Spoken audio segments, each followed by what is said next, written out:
Salut à tous les amis, j'espère que vous allez bien. Aujourd'hui on se retrouve avec Fred pour la nouvelle FAQ. Comment tu vas Fred? Impeccable. Bon. Les amis, pour les coachings à distance, je rappelle, ce n'est pas dans le mail de la chaîne, c'est exclusivement sur mon Instagram. Vous m'écrivez avant, on définit les objectifs ensemble et on y va. Je vous montre quelques avant-après, comme d'habitude. On a de tout, que ce soit des gens qui veulent prendre de la masse. On n'a pas seulement des combattants, parce que je ne sais pas pourquoi, il y a beaucoup de gens qui pensent qu'on n'a que des combattants. Et non, on a vraiment toutes sortes de personnes. Bon, actuellement, on a beaucoup de sèches. Il y en a vraiment, ils ont fait des transformations, elles sont incroyables. Il y a lui, et celle-ci là, elle est c'est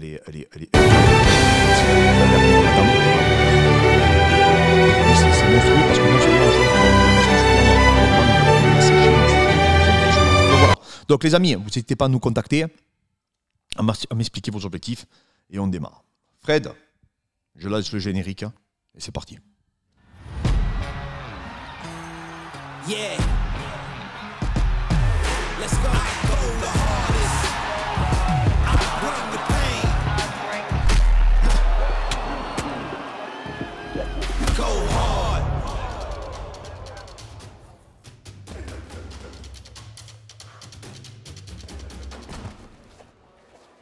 Paris sur les meilleures cotes avec une bête. Donc Fred, on a eu pas mal de questions et des questions comme d'habitude extrêmement pertinentes. La première, c'est Noah qui nous dit: peut-on préparer des combats en faisant vraiment aucun sparring dur? Qu'est-ce que tu en penses? Aucun, enfin, je pense pas en faire aucun sparring dur, mais en les minimisant, ouais. Plus le temps passe, plus je me dis que, surtout qu'en plus, il faut le voir comme un marathon à long terme, surtout que on le voit de plus en plus, des combattants, Yair Rodriguez, Max Holloway, ils font de moins en moins de sparring dur, enfin ils en font pratiquement plus. Mais je pense quand même qu'en début... Oui, parce que c'est ce que les gens leur reprochent. Ouais. Ils disent à Max Holloway, mais toi tu en fais pas parce qu'avant tu en faisais beaucoup. Oui, voilà. En gros, c'est ça quoi. Et en plus, tu peux pas t'entraîner de la même façon en début de carrière ou en fin de carrière. Il faut dire que Holloway, il a, je sais pas, plus de 30 combats, Yair Rodriguez, je sais pas combien de combats ils ont. Donc, faut pas se dire parce qu'ils en font plus, donc faut plus en faire du tout. Après, ça, sparring dur, ça veut aussi tout et rien dire. Est-ce que c'est sparring au KO? Est-ce que c'est sparring intense? Ça dépend de l'intensité. Par exemple, nous, avec Fred, on faisait beaucoup d'engagement physique, on allait au max. Ouais. Donc, sur toutes les phases de préhension, on allait au max. Par contre, sur tout ce qui était percussion, non. C'était quand on te préparait, on allait à 50%, tu vois, voilà. à peu près. En fait, faut pas confondre sparring pas intense et touche-épaule. Pour moi, tu peux pas aller rentrer dans un combat en ayant fait que du touche-épaule.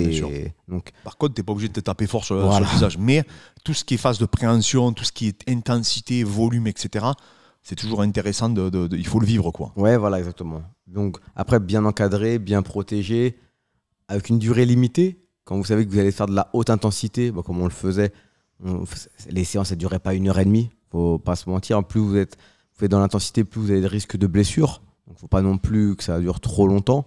Et aussi, même au niveau du stress, c'est stressant de mettre des coups forts, de mettre de l'intensité. Donc, faut quand même limiter dans la durée, mais tu peux pas non plus faire que du touche-épaule, faire que du flow drill, au bout d'un moment, il faut y mettre quand même un minimum d'intensité. Moi, je suis entièrement d'accord. Pour moi, tu as très bien résumé. On me demande... Alors, c'est Clarence qui nous dit: salut Clément, si tu dois choisir les compléments alimentaires essentiels pour toi, lequel ça serait? Alors, déjà, sachez qu'aujourd'hui, exceptionnellement, donc le 6 juillet, mon code, je crois que c'est le 6 et le 7 juillet, donc quand on sortira la FAQ, mon code permet d'avoir 42%. D'accord? Le code de remise sur MyProtein. Voilà. Alors, si je devrais... Enfin, moi, je vais parler de ce que j'ai... depuis le temps qu'on prend des compléments alimentaires. Les compléments alimentaires, en tout cas, qui me font le plus d'effet. Après, toi, tu diras les tiens. Vraiment que tu as ressenti le plus. Je dirais le numéro 1, si je devrais en garder qu'un seul, la créatine. Bon, moi, mon point de vue, moi, je réagis très bien à la créatine. Je le sens immédiatement, presque. Que ça a un effet positif sur mes entraînements. Vraiment, c'est le complément qui est quasiment le plus étudié. Mais je dirais... je dirais la créatine. Si je devais en garder qu'un seul. Moi, en tout cas, ce que je vois les effets le plus, on va dire, immédiat, où je vois plus vite, c'est pareil, c'est la créatine. Après, dire que c'est le plus important ou pas. Et souvent, les gens, quand ils me demandent, est-ce que tel complément, parce qu'on prend des compléments, ils me disent, est-ce que ça te fait du bien? Est-ce que tu peux pas le savoir des fois, tu vois, à court par terme. exemple, en ce moment, pareil, je prends de la mélatonine, tu vois, de chez MyProtein. c'est des gummies. Ouais. Et les gummies, moi j'ai vu des études qui disaient que c'était moins intéressant, tu vois, que les gélules par exemple. Ça a été prouvé, tu vois, par pas mal de papiers que j'avais lus, mais il y a très longtemps. Donc j'avais un petit a priori, tu vois. Mais bon, je me suis dit, vas-y, je le prends. Écoute, mec, quand je le prends, Tu dors. une demi-heure après, je suis KO. Ah ouais? Écoute-moi. C'est la première fois. J'avais acheté une fortune de la mélatonine. C'est très dur à trouver. Hein. J'avais acheté une fortune à un laboratoire que je ne citerai pas, qui fait vraiment que les vitamines, les multiminéraux. Voilà, je ne le citerai pas. Écoute-moi, ça me faisait strictement rien. Là, je prends ça. Écoute, une demi-heure, une heure après. J'ai un élève qui m'a dit pareil. Ok. Parce que Moi, le ZMA, ça m'aide à dormir, le ZMA. Ouais, bah après, tu vois, je prends aussi du zinc et du magnésium. Parce que sur mes protéines, il y a du zinc et du magnésium. Et après, je prends leurs multiminéraux aussi. Ok. Tu vois. Donc après, moi, tout ce qui est multiminéraux, tout ce qui est... Après, je recommande... Tu sais, souvent, on me dit, oui, pour moi et tout. Et plus ça va, plus je trouve qu'en fait, on prend quasiment tous la même chose, tu vois. Oui. Je préfère plutôt tester les produits, voir s'ils me font un effet positif, et après les recommander, plutôt que les individualiser, alors que je ne sais pas réellement s'ils vont avoir un effet... Après, c'est dur en plus de voir à court terme...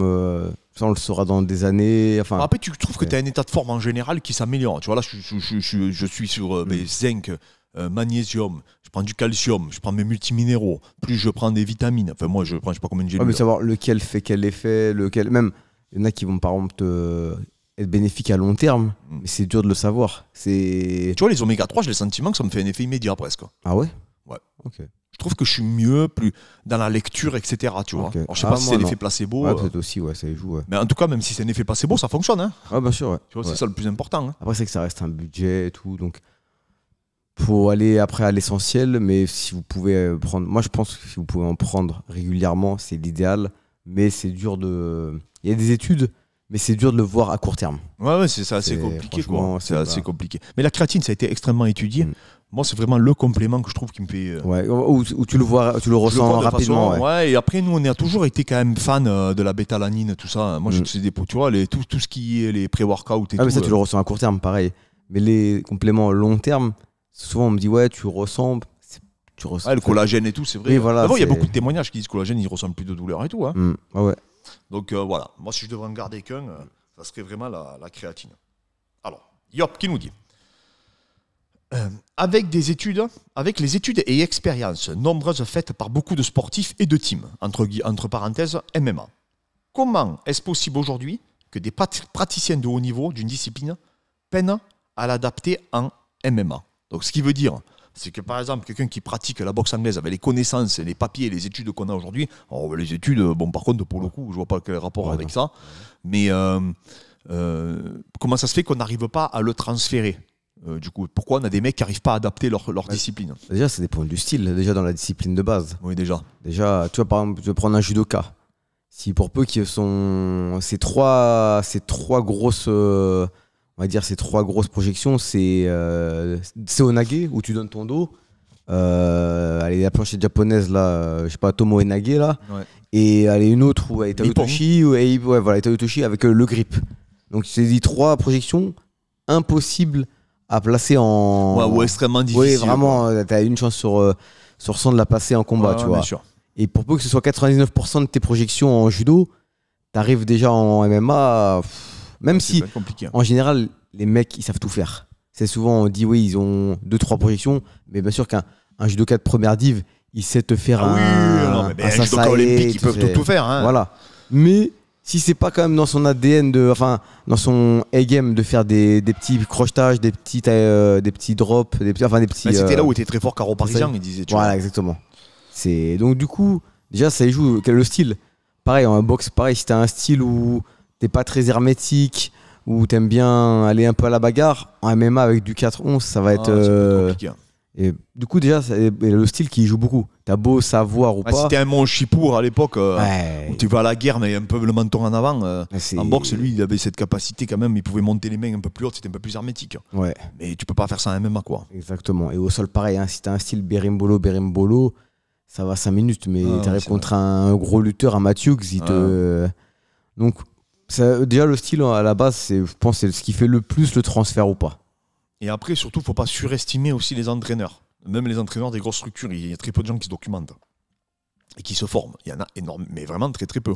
C'est-à-dire quand tu vois les recommandations et tout, Je vous jure, hein, je me rappellerai toujours quand j'étais allé à l'UFC Berlin, quand il y avait Taylor Lapellus, je voyais dans les vestiaires les mecs s'échauffer, je voyais les mecs s'entraîner pendant toute la Fight Week, et on m'avait prévenu, on m'avait dit que tu vas avoir des trucs de ouf. Hein.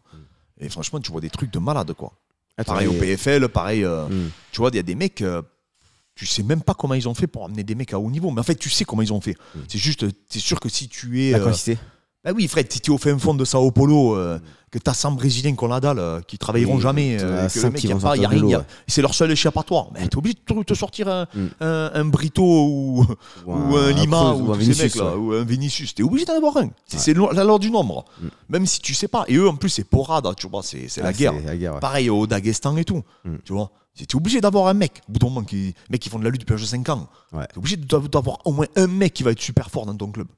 Alors, en plus, si tu as derrière, tu as une réflexion et tu as de la pédagogie, alors là, laisse tomber. Mais je vous promets, il ne faut pas surévaluer et surestimer déjà les coachs, parce que vous serez surpris, vraiment. Et ça, je pense que la France, de ce côté-là, on est plutôt pas mal, parce qu'en fait, on est un pays qui remet tout en doute, tu vois, culturellement. C'est-à-dire que notre modèle, on va dire, à l'école, c'est de toujours tout remettre en doute. Tu vois, on est des râleurs un peu, tu vois. Ouais. Donc, en fait...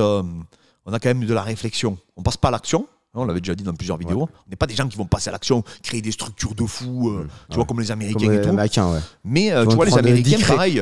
Ils vont prendre 10 crédits pour ouvrir 10 salles, mais ils n'ont pas. Ils n'en ont rien à foutre. Tu vois. C'est vrai. Ils sont toujours dans l'action, tu vois. C'est leur point fort. Hein. Ouais. Mais nous, on va être plus dans la réflexion. Mais par contre, du coup, je trouve on peut avoir une expertise. Après, il faut quand même se documenter. Hein. Ouais. Mais voilà, je trouve qu'on a quand même ce côté un peu scolaire. Hein. Qui est vachement intéressant en France. Ouais, alors que tu vois qu'au Brésil, ils l'ont pas quand même. Non, t'as très peu de mecs, tu vois. Après, même les mecs brillants, hein, tu t'aperçois que les mecs brillants aux États-Unis, on passe un donneur. Déjà, il est pas américain. Déjà, pour commencer, il me semble qu'il est néo-zélandais. Ah, néo-zélandais. Je crois qu'il est australien, tu vois. Et pareil, tu vois, c'est un mec qui a fait des études de philosophie.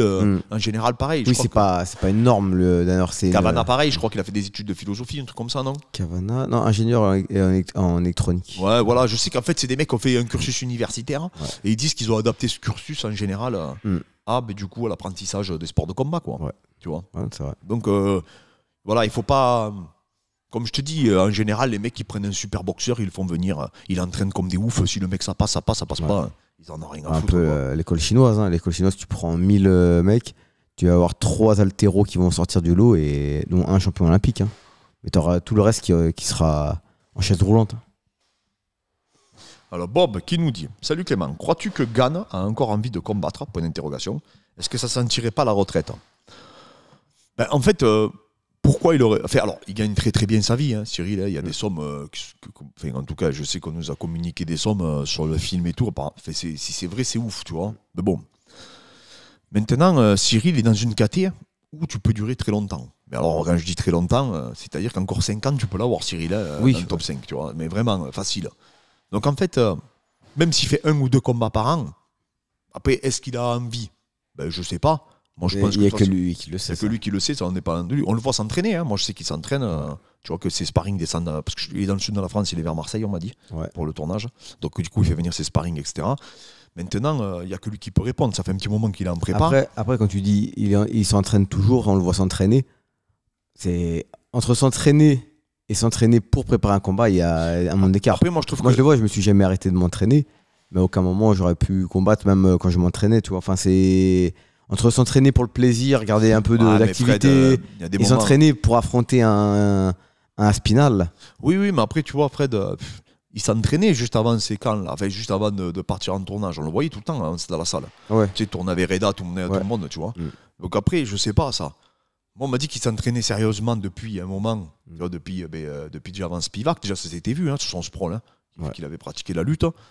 Mais derrière, après, il n'y a que lui vraiment qui le sait. Moi, pour moi, la seule erreur de la part de Cyril, si je peux me permettre, hein, c'est sa communication. Moi, je pense que je serais lui, j'aurais un caméraman qui me suivrait. Et tous les jours, toutes les semaines, je publierais sur ma chaîne des entraînements, des highlights, tu vois. Ouais. Comme quoi, tu t'impliques, tu t'entraînes, tu te prépares, tu prends des photos de toi. Tu sais, Aspinal, il avait fait le même coup. Hein. Aspinal, je me rappellerai toujours, il avait partagé une photo de lui. Parce que plus personne parlait d'Aspinal. Pour Aspinal, c'était fini. Il avait fait les croisés contre Blade. Tout le monde avait dit c'est mort, on le reverra plus. Ouais, déjà, pour revenir des croisés, c'est super dur. Et encore plus en poids lourd. Surtout en poids lourd. Donc en fait, un jour, il a mis une photo. en story où il était affûté Ouais, à je me mort. rappelle, Tu te exactement. rappelles, hein, il Ouais. avait dit quand je vais revenir, ça va pas rigoler. En gros, c'était ça le message. Et ben moi, je pense que Cyril, il faudrait qu'il fasse ça.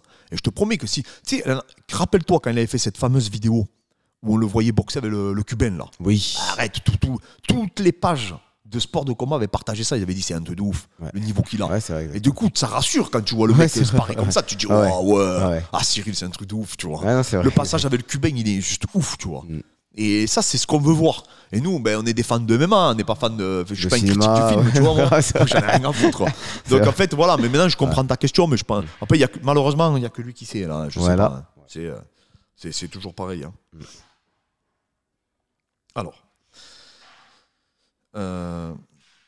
DR Crazy qui nous dit: Salut coach, j'aimerais savoir pour toi l'importance de la qualité des compléments alimentaires sur la performance. Est-ce qu'il y a des fois, il n'est pas préférable de prendre des compléments de meilleure qualité, quitte à en prendre moins souvent? C'est une bonne question, ça. Alors, vous savez que NutriControl, du coup, tu sais, le laboratoire indépendant, enfin, c'est pas un laboratoire, hein, pardon, c'est un organisme indépendant qui a fait, je pense que c'est pour ça qu'il nous pose la question, qui a fait, tu sais, c'est notre ami, qui a fait mesurer, du coup, et qui a fait expertiser les compléments alimentaires pour voir. Ouais.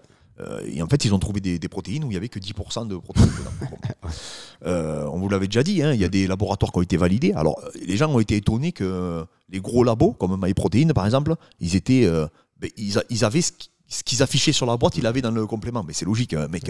Ils font des.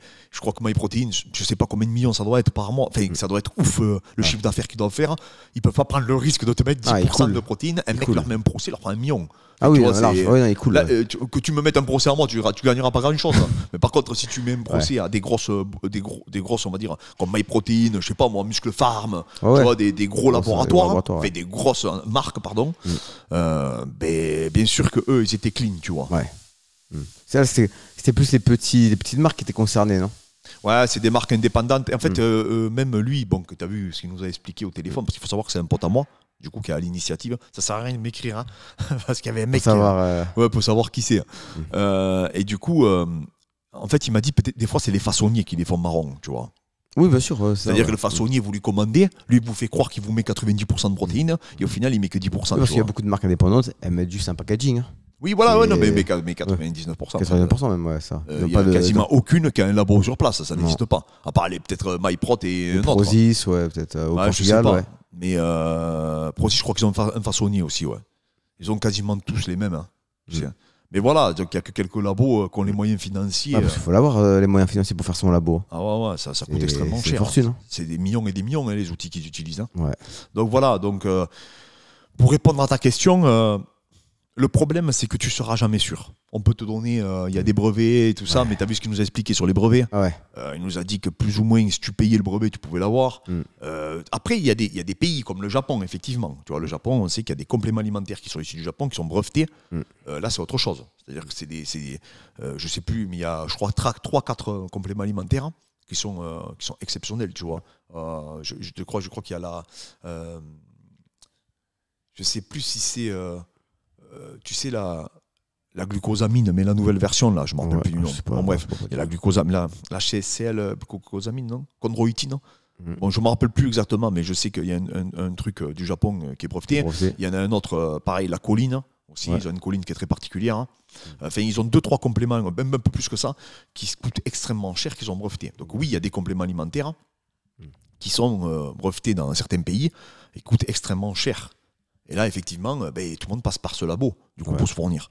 Mais après, toi, tu ne peux pas le savoir. C'est-à-dire que, voilà, déjà, en fait, même tu peux avoir 90% de protéines dans ta protéine, et au final, on ne sait pas d'où vient la matière première. Ah bah ça peut être, ça vient des déchets de l'industrie laitière. Et puis, Fred, on ne sait pas non plus comment ça a été transformé, etc. Tu vois, donc il y a quand même des méthodes de transformation aussi qui sont utilisées. Et... donc c'est assez délicat parce que tu n'auras jamais réellement la preuve, la certitude que ton produit il est vraiment irréprochable. On a vu avec les scandales qu'il y a eu dans comment on appelle ça, dans le monde pharmaceutique, et je peux te dire qu'ils ont des contrôles qui sont tout autres que les compléments alimentaires. Tu as vu ce qu'il nous a dit sur les compléments, hein. Ça passe un peu à la trappe. Hein. C'est difficile et ça dépend de chaque pays en plus, chaque pays a ses normes en plus. C'est un peu délicat. Alors que quand tu vois que déjà en pharmacie il y a eu des soucis avec des médicaments, que normalement apparemment il y a une... Parce que s'il y a l'appellation qui change, tu n'es pas soumis aux mêmes règles visiblement. Donc voilà, donc c'est assez délicat. Moi, je dis, il faut essayer de trouver le bon compromis, le meilleur rapport qualité-prix, tu vois. Trouver des marques qui comment ça s'appelle, qui a un bon rapport qualité-prix. Je te dis franchement, j'ai essayé toutes les marques.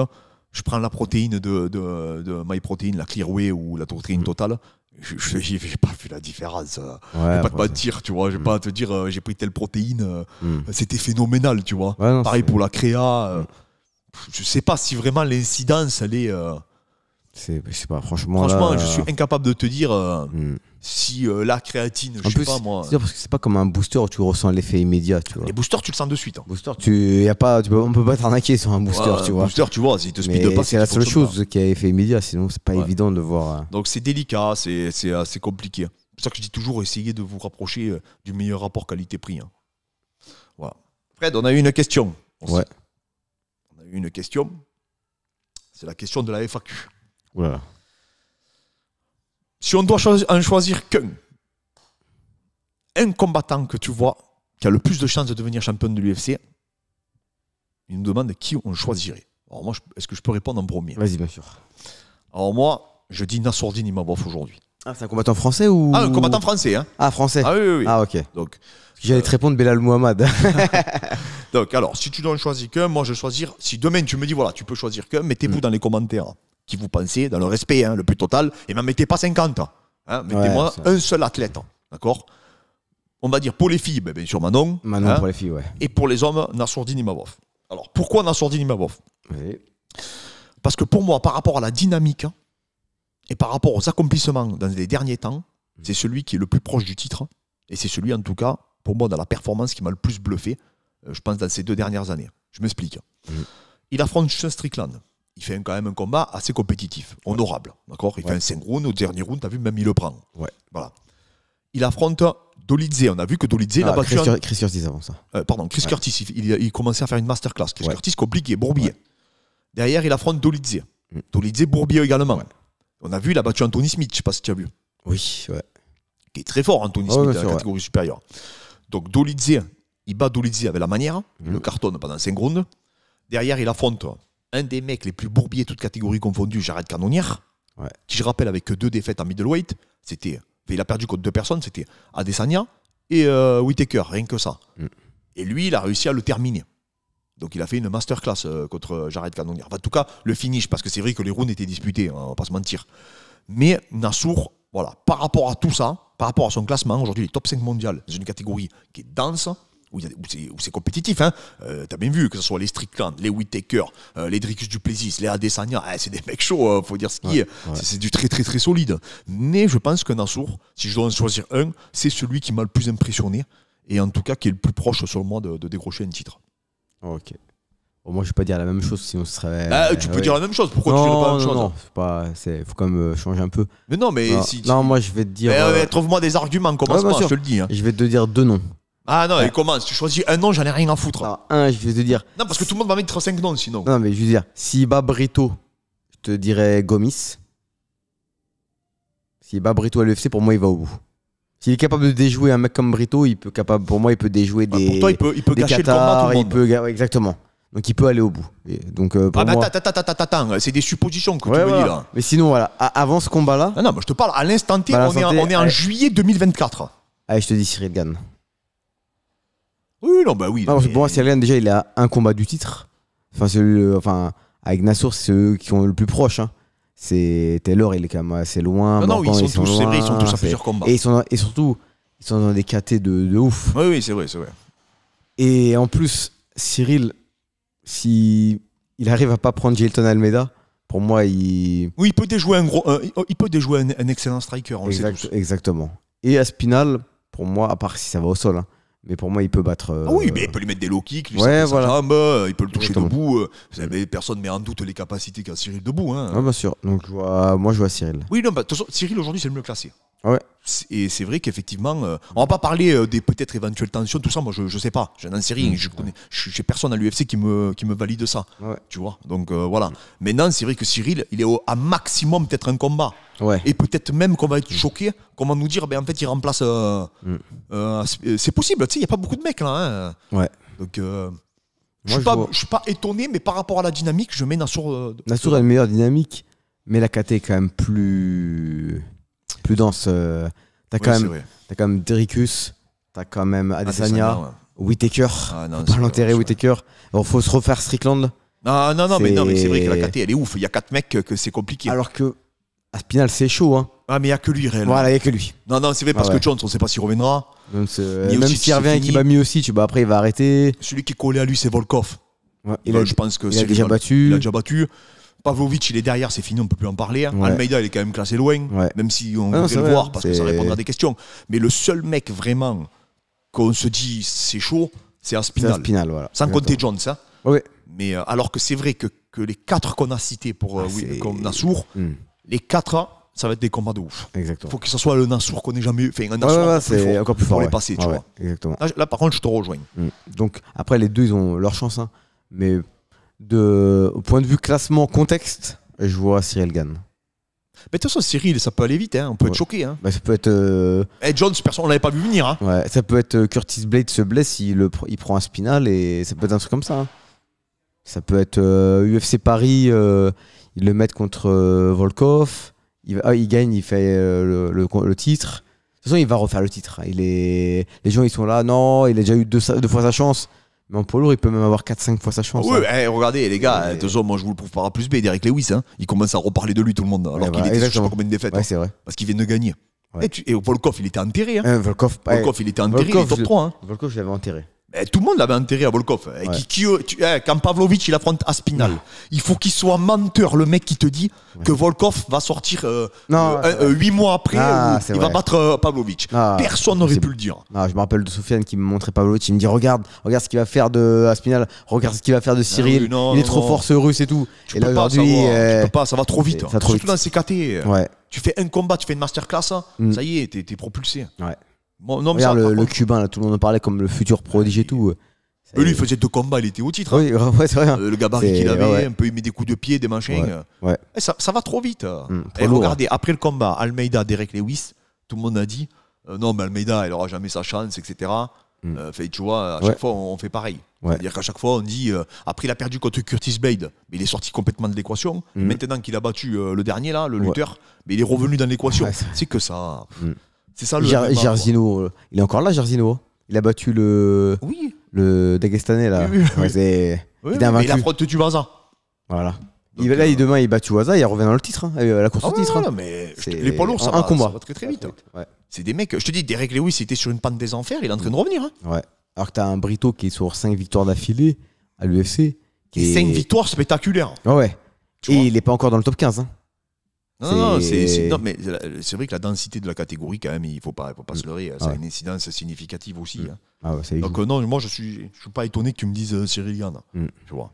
Donc, dites un seul nom. Commencez pas à dire oui, l'autre, machin, pas l'autre. C'est pas comme moi qui a dit si un tel gagne. Non. On parle de juillet 2024. C'est tout. On ne parle pas de s'il gagne là-bas, s'il gagne machin et compagnie. C'est vrai qu'aujourd'hui, si on parle en juillet 2024, demain, qui on peut appeler pour faire le titre? Je suis entièrement d'accord avec toi. Il y a 3 personnes qu'on peut appeler pour faire le titre. Je te parle demain matin, Cyril Gane, qui peut remplacer Curtis Blade, par exemple, s'il se blesse. C'est fort possible. En plus, il est à côté, il est en France.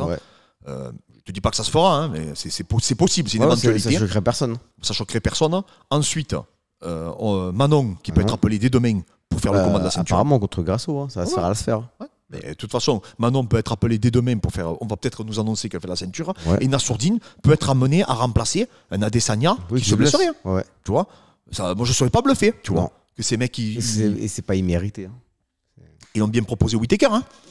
Oui, même regarde, Strickland, il a remplacé pour Adesanya, Duplessis pour Adesanya à l'époque. Oui, c'est vrai. Donc voilà, moi je suis d'accord. C'est les 3 personnes qui aujourd'hui sont en position B2 de pouvoir. Comment ça s'appelle? Après, je pense que c'est vraiment c'est Manon qui est la mieux positionnée en tout et pour tout. Hein. Pour la dynamique, le niveau, etc. Donc voilà. Les amis, la FAQ touche à sa fin. Merci encore à tous. N'hésitez pas à poser vos questions. Du coup, je sais, On ne peut pas répondre à toutes les questions parce qu'il y en a un qui m'a dit à la fois, mais je pose ma question, mais à chaque fois, vous ne me répondez pas. Ouais. Et il le fait comment T'es pas le seul, mon ami. J'ai vu le commentaire. Excuse-nous, c'est ce qu'on te dise. Bon, voilà, les amis. Bon, en tout cas, merci encore à tous pour la force et on se retrouve demain.